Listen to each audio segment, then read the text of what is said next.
song for the imprisoned protesters. For almost 2 months, these people have been demonstrating in front of the State Palace in Jakarta, calling for the release of friends and family. After a massive police crackdown on nationwide demonstrations last August, an unknown number of people are still behind bars and are still awaiting trial. Among them, 25-year-old Delpedro Marhaen, an activist who's been working for a human rights NGO since 2019. This is me and Pedro when we were little, on his 5th birthday. We know what he is fighting for is always in people's best interests. Before his own arrest, he was already advocating for the release of 600 protesters who were detained before him. Delpedro Marhaen is being held in a jail in Jakarta and stands accused of inciting violence, like many others. The investigation is still underway at 15 provincial police headquarters, as authorities continue gathering evidence before moving the process forward. Pedro's family denies that he was anything other than peaceful and says the protesters are being punished for speaking up.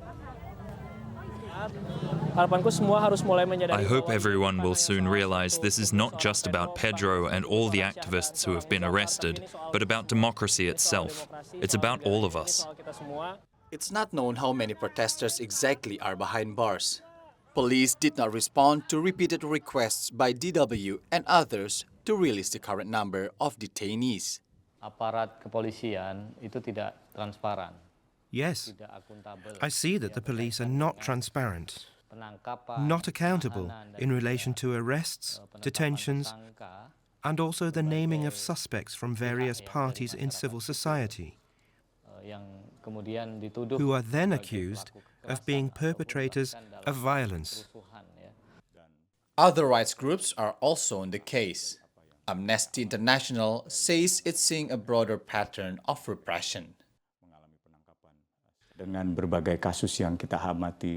With the various cases that we have observed in the past year, there has been a lot of excessive force, arrests of the innocent, torture, and even unfair death in the tragedy of August. We are concerned that Indonesia is no longer a democratic country that guarantees civil freedom. The situation is causing alarm among ordinary citizens as well as respected public figures.